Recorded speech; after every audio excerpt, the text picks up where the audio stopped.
Hello guys! So ngayon ay pag-aaralan natin ang pandas. So ang pandas ay ginagamit pag-organize and pag-analyze ng data. So para siyang spreadsheet ng Python. So dito pwede tayong gumawa ng table, mag-sort ng data at gumawa rin ng project. So ngayon para magsimula tayo, first of all, install natin yung pandas.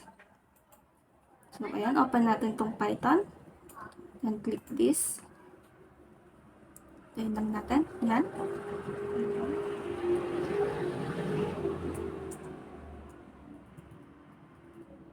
Pandas. So, ayan, yan lang yung itatype nyo. pip install pandas. Enter. Hintayin natin. pip is package installer ni Python. So, ayan. Yan lang yung lumabas sa akin since na-download ko na siya o na-install ko na siya before. Pero pag bago pa lang kayo magta-download na to, medyo maghihintay lang kayo ng sobrang saglit lang. So, yan. So, na-download yan ni Python and automatic na niyang ini-install yan sa ating computer. So, pwede tayo mag-start. Natin to. Then, open natin yung idle.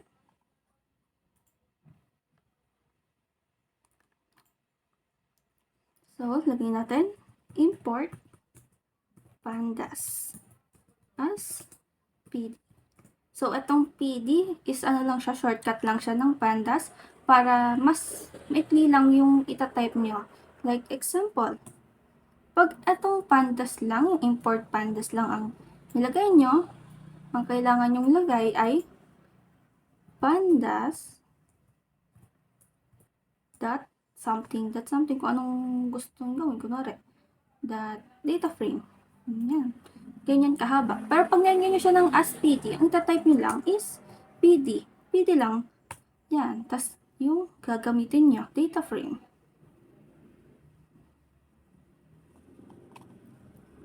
Data frame.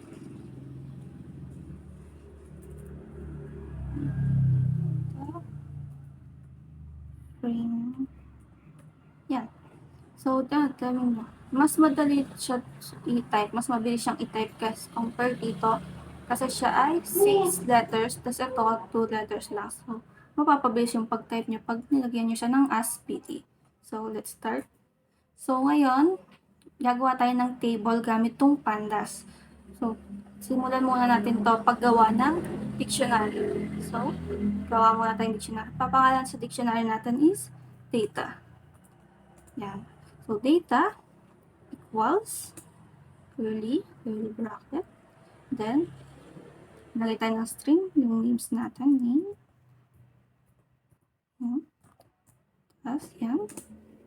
Then, gagawa tayo ng list of name. So, kumare, so, yan. Comma. Row. Comma ulit. Then, Cora.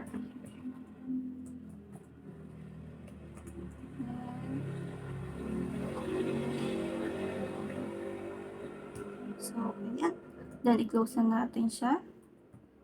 Okay. Then, lagyan natin comma. Then, next, enter natin. For age naman. Age. Tapos, ilagay natin yung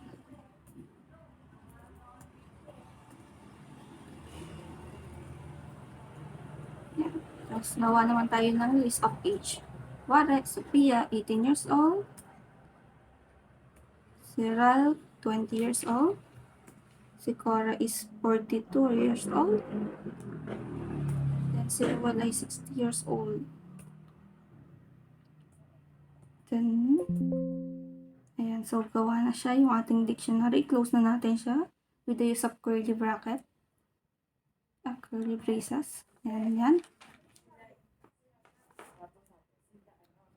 Then, kalagay natin yan. So, gawa na natin yung ating dictionary. So, ang ating ano is meron siyang dalawang column which is consists ng name and age. So, ngayon, enter natin siya. Magpo-proceed naman tayo sa paggawa ng table. So, dito natin maggamit si pandas. So, lagay natin ay df since ang gagamitin natin ay data frame. So, ang data frame pala ay siya ay table format ni pandas. So, yan, equals. Lagay lang natin pd dot data frame. Yan. Tas, parenthesis, lalagay natin yung name ng ating dictionary. So, data,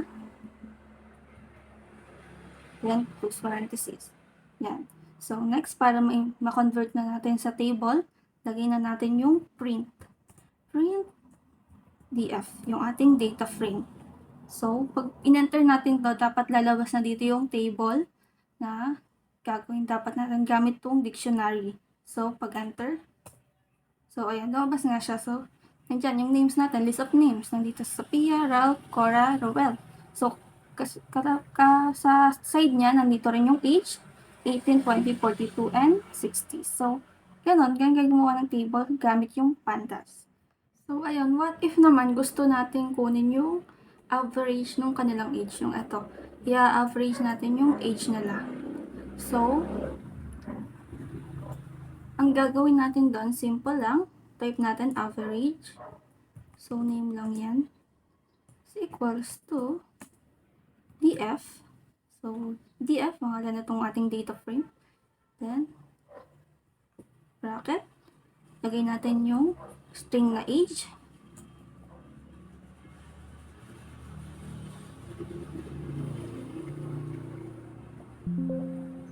Then, dot. Lagay natin ay mean. Ito, mean. Then, empty parenthesis. Enter natin. Enter niya para ma-average natin. Lagyan natin ng print. Average. Yan, pagpindot natin. 35. So, check natin kung tama yung pagka-average.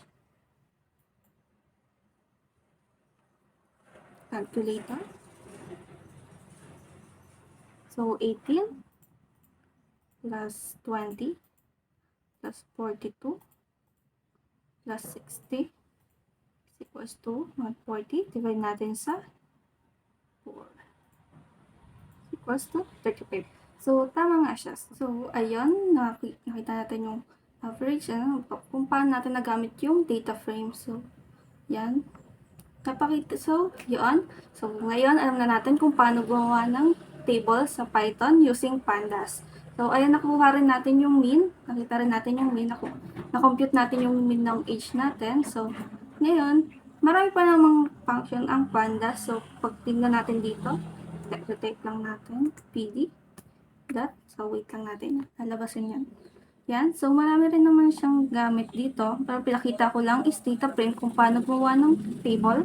So, ayan. Meron pa dyan. So, marami rin siyang pwedeng gawin. So, that's all. Thank you for listening to me. And sana may natutunan kayo. Again, thank you and bye!